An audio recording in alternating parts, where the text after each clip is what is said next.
पुष्प में किस प्रकार समझना होता है, कितना पार्ट उसमें भाग होता है, उसके बारे में लोग चर्चा करेंगे।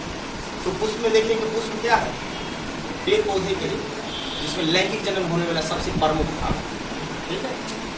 जितने भी पौधे हैं इसमें क्या सभी अलग अलग पौधा होता है। आप लोग देखिए, एक होता है थाइलोफाइटा जो सबसे निम्न श्रेणी है, एक होता है ब्रायोफाइटा, टेरिडोफाइटा, जिम्नोएस्पर्म, एंजियोस्पर्म जो सबसे उच्च श्रेणी का पौधा होता है आवित बीज। उसमें देखेंगे कि फूल जो होता है वो फूल में कितने पार्ट होते हैं, इसमें कौन कौन सा भाग होता है, इसमें कौन सा अंग देखेंगे पूरा डिटेल इसमें।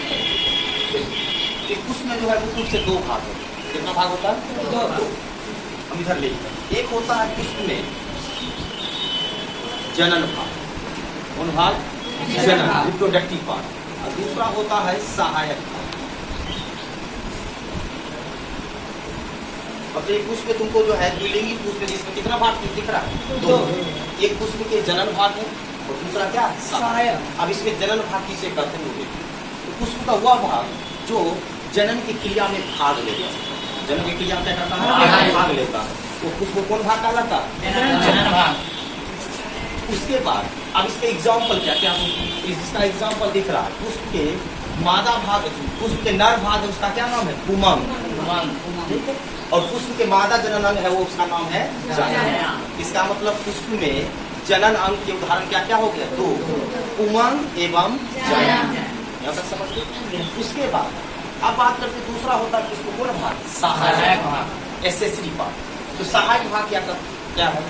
तो पुष्प का जो भाग जनन की क्रिया क्या करता? भाग नहीं लेता बल्कि जनन के समय वो सहायता करता है। उसे क्या बोलते हैं? सहायक भाग। अब उसमें कौन कौन सहायक भाग है? इसमें दो है सहायक भाग, एक हो गया दलपुल, दूसरा हो गया बाह्य दलपुल। बाह्य दलपुल पुष्प के प्राथमिक सहायक भाग है, ये प्राइमरी है, प्राथमिक है। जो क्या होता है पुष्प के चारों तरफ देखिएगा क्या होगा, अगले दिन फूल लेकर आओगे उसको अच्छा से समझा देंगे, उसका भी वीडियो बता देंगे किस प्रकार होगा, पार्ट बाय पार्ट समझाएंगे। तो उसमें क्या पुष्प के चारों तरफ क्या होता है? लटका हुआ हरा रंग की होता है, रहता है चारों नीचे। वो क्या हो गया? पुष्प के बाह्य दलपुल। जो दलपुल क्या होता है? नीचे लटका हुआ रहता है, हरा रंग का होता है, और क्या चीज होता है? उसमें सहायता करता है। और इसके इकाई को बहुत सारा उसमें रहता है, जिसमें से एक को क्या कहते हैं? नौ अंग। क्या कहते हैं उसे? अंग। यहाँ तक समझ गए? बाह्य दलपुल की इकाई को क्या कहते हैं? अंकुर। यूनिट मतलब होता है इकाई। दूसरा है इसके जस्ट ऊपर जो दूसरा सहायक भाग होता है उसका क्या नाम? दल। दलपुल के इकाई को क्या कहते हैं? पंखुड़ी। अब ये सब ये पुष्प में तुमको क्या होगा? अलग अलग रंग का होगा, ठीक है। गुलाब का फूल देखिएगा चारों तरफ ऐसे सजा हो रहा है एक दूसरे के ऊपर, उसको हम लोग हटा देते हैं, पूरा अलग अलग हो जाता होता है। वो जो है तुमको दिखेगा, वो किसी में हरा दिखेगा, लाल दिखेगा, किसी में पीला दिखेगा, किसी में सफेद दिखेगा, किसी में नीला दिखेगा, सब में अलग अलग कलर का दिखेगा। कौन? दलपुंज के अंदर ये हो गया। ये दोनों किसका उदाहरण हो गया? सहायक। अगर अभी समझ लीजिएगा तो समझो सेम 12th में जाने के बाद 12th का दूसरा चैप्टर यहीं से शुरू, सेम यही, ताकि तुमको दिक्कत नहीं ना। अब बात करते हैं इसके अलावा जनन अंग और सहायक अंग के अलावा पुष्प में और कौन सा अंग होता है? तो पुष्प के जिस भाग में जनन भाग और सहायक भाग दोनों ऊपर स्थित रहता है, ठीक है, आसन रहता है, उसको क्या कहते हैं? पुष्पा लगा दो, आसन बन गया पुष्पासन। तो पुष्पासन जो होता है पुष्प के देखो सहायक भाग इसी के ऊपर है, जनन भाग भी इसी के ऊपर। ये पुष्पासन पुष्प में क्या होता है? शुरू से लेकर अंत तक जुड़ा होता है, चाहे कोई भी पुष्प। और पुष्प में जो डंटी होता है जिसके मदद से क्या होता है? किसी पौधे के तना से जुड़ा होता है, उसको हम लोग क्या कहते हैं? पेरियंट या डंठा। और ऐसे लोकल भाषा में क्या बोलते हैं? डंटी। देखा था कौन की डंटी तोड़ दी थी, अर्थात वही हो गया डंटी या डंटी। समझ गए? ये हो गया इसका अस्थायी भाग। अब इसके अलावा हम लोग बात करेंगे जनन भाग में कौन अंग? पुमंग। ये तो पुष्प में जो जनन अंग है उसका क्या नाम है? नर जनन अंग पुमंग। ये पुष्प कौन अंग है? नर जनन अंग। ठीक है। और पुमंग जो होता है पुष्प के नर जनन अंग है, जिसके अंदर बहुत सारा छोटी छोटी इकाई होती है, उसको क्या कहते हैं? पुमंग पुष्प के नर जनन अंग। और इसके इकाई को क्या कहते हैं? पुंकेसर जो होता है किसी पुष्प में एक भी हो सकता है और किसी में एक से अधिक भी हो सकता है। ठीक है, अब हम देखो इस पुष्प में तुमको कितना दिख रहा है? एक ही दिख रहा है, एक इधर से और इधर से, दो दिख रहा है। तो किसी में पुंकेसर जो है एक भी हो सकता है, किसी में एक से अधिक भी हो सकता है। सभी पुष्प में इसकी संरचना और संख्या भिन्न भिन्न होता है। किसी में पतला भी होता, किसी में मोटा होता है। मक्का में धनशीष देखे जैसा, उसमें देखिएगा क्या होगा, लंबा होता है। छोटा सा पौधा देखिएगा किसी फूल का, उसके अंदर इतना छोटा कि छुइएगा टूट जाएगा, ऐसा होता है। ये हो गया क्या चीज? पुंकेसर। पुंकेसर में बात करेंगे आप, कितना भाग होती है फिर? दो आपको दिख रहा है। पुंकेसर कितना भाग होती है? दो। एक हो गया जो शीर्ष पर खैरीनुमा संरचना होता है, उसको क्या बोलते हैं? एंथर। हिंदी क्या कहते हैं? परागकोश।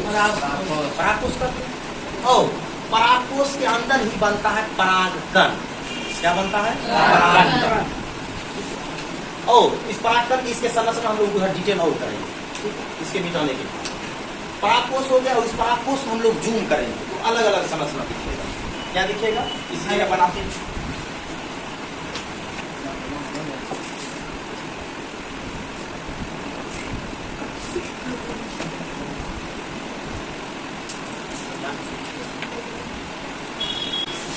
बन गया। ये किसका संरचना? इसी पुंकेसर की संरचना। पुंकेसर को जूम करेंगे तो ऐसा देखिएगा। ठीक है, तो इसमें क्या होता है? दो कोष्ठक, एक इधर एक इधर, और उसके बाद इधर उसके बगल में दो दिख रहा है। इसका मतलब इसमें कितना कोष्ठक दिख रहा है? चार। तो किसी किसी पुष्प में देखा गया कि पुंकेसर में क्या होता है? दो ही कोष्ठक होता है और किसी किसी में एक होता है। तो जिसमें एक कोष्ठक होगा उसको कहेंगे एक कोष्ठी परागकोश। मतलब जिसमें एक कोष्ठक होगा उसको कहेंगे एक कोष्ठी परागकोश। अगर जो कोष्ठक होता है उसमें क्या निर्माण होता है? उसमें निर्माण होता है माइक्रोस्पोरेंजियम। क्लास 10 के लेवल में आप लोग यही पढ़े होंगे कि परागकोश निर्माण होता है परागकण। लेकिन जैसे ऊपर क्लास में 11th में आए हैं, 12th में जाएगा तो डिटेल पढ़ना है। क्या पढ़ना है? देखिए, एक कोष्ठक के अंदर क्या होगा? दो माइक्रोस्पोरेंजियम बनेगा। दो कोष्ठक होगा तो कितना हो जाएगा? 4। एक में 2 बनेगा तो 2 में कितना बनेगा? 4 माइक्रोस्पोर। यही माइक्रोस्पोर आगे चलकर परागकण में बदलता है। किसमें बदलता है? परागकण में बदल जाता है। ठीक है, अब ये हो गया पुंकेसर। फिर पुंकेसर जो परागकोश है वो जिस संरचना के ऊपर जुड़ा हुआ है उसको हम लोग क्या कहते हैं? तंतु, फिलामेंट। फिलामेंट हो गया जिसके ऊपर में रहता है परागकण। परागकण बहुत ही क्या चीज है? छोटा सा संरचना इसके अंदर जमा होगा। परागकोश के अंदर बहुत छोटा छोटा। फिर 12th क्लास में आइएगा तो हम लोग डिटेल पढ़ेंगे कि परागकण कैसा होता है, परागकण की किस तरह संरचना होता है, परागकण से क्या लाभ होता है, क्या हानि होता है, इस सब के बारे में हम लोग पढ़ेंगे।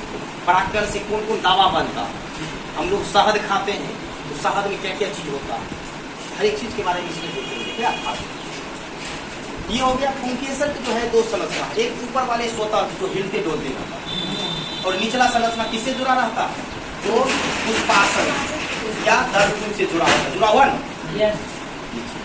ये हो गया पुष्प के मेल पाठ। पुष्प के मेल पाठ पूछेगा नर जनन को क्या है? उमंग। उमंग की चाय को क्या करते हैं? पुंकेसर के अंदर कितना भाग?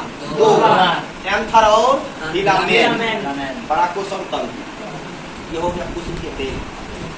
आगे बात करते हैं आप पुष्प के मादा जनन। तो पुष्प के मादा जनन को फीमेल पार्ट को क्या कहते हैं? जायान, गायनोस्टर। और जायान के इकाई को क्या कहते हैं? स्त्री केसर। क्या कहते हैं? स्त्री केसर। और ये स्त्री केसर जो होता है ये इसको देखा है कितना पार्ट दिख रहा है? 3।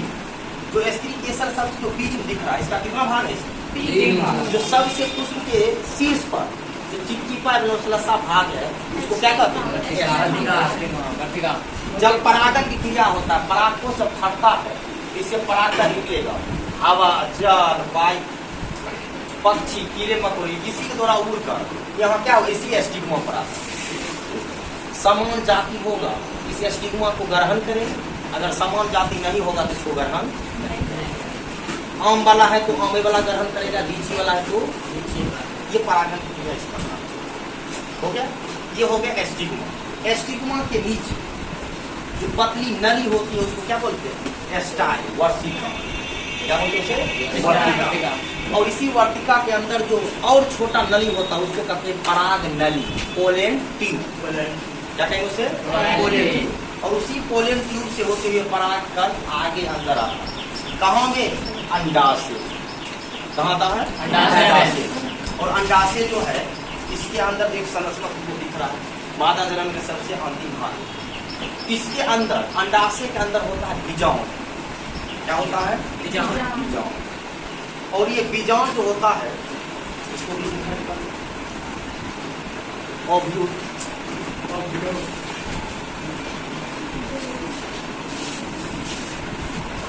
बीजाणु, ये बीजाणु जो होता है इसमें अलग अलग संरचना होता है। किसी पुष्प में एक होता है, किसी में एक से अधिक होता है, वो पुष्प पर निर्भर करता है। ठीक है, ये चीज आप बात करते हैं।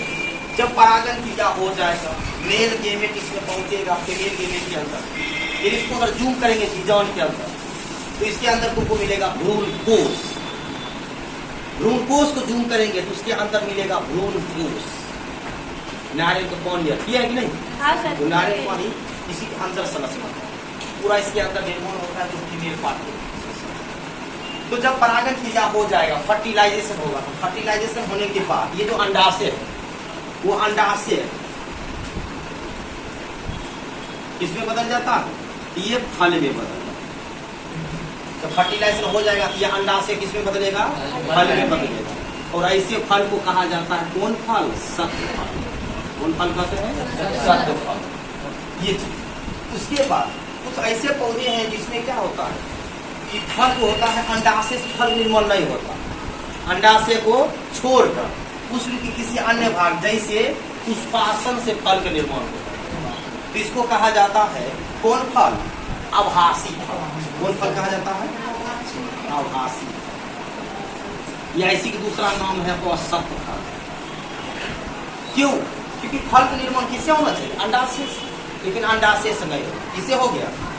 पुष्पासन से हो गया। तो पुष्पासन से होने के कारण कौन फल का है? आभासी। जैसे केला, सेब। सेब जो है वो क्या है? आभासी फल।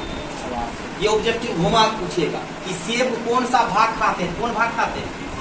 ये इधर इधर कौन भाग खाते हैं? पुष्पासन खाते हैं। या निम्नलिखित में किसका पुष्पासन खाने योग्य है? सेब। समझे? इस प्रकार। उसके बाद कुछ ऐसे पौधे हैं जिसमें क्या है? फर्टिलाइजेशन नहीं होता, बिना निषेचन फर्टिलाइजेशन किए बिना सीधे अंडाशय फल में बदल जाता है। तो ऐसे फल को कहा जाता है अनिषेक फल। कौन फल कहा जाता है? अनिषेक। ठीक है, इसका उदाहरण हो गया केला। इसका क्या हो गया उदाहरण? केला। केला में फर्टिलाइजेशन नहीं होता। देखिएगा आप लोग उसका वो पूरा हत्था रहता है ना, पूरा उसमें बंद रहता है कवर जैसा। उसके बाद उसमें निर्माण होते जाएगा, वो कवर हटते जाएगा। पूरा निर्माण होने के बाद पूरा कवर हट जाएगा। ये जो है केला कौन उदाहरण है? ये चीज हो गई। उसके बाद ये सब निर्माण होने के बाद फिर हम लोग देखते हैं कि बीजाणु और उसमें कुछ बदलता है। हाँ, कुछ ऐसा देखियो बीजाणु अंडाशय समझ गया, बीजाणु समझ। बीजाणु जब फर्टिलाइजेशन होगा बीजाणु किसमें बदल जाएगा? बीज में। मतलब अंडाशय फल में या बीजाणु बीज में बदल जाएगा। तो आप लोग बताइए, उदाहरण बताते हैं। कुछ ऐसे फल है जिसमें क्या होता है? एक ही बीज होता है। जैसे नहीं अमरूद नहीं, आम हो गया, लीची हो गया, जामुन हो गया, बैर हो गया। ये सब जो है क्या है? एक ही बीज है, अर्थात उसके अंदर बीजाणु क्या हुआ है?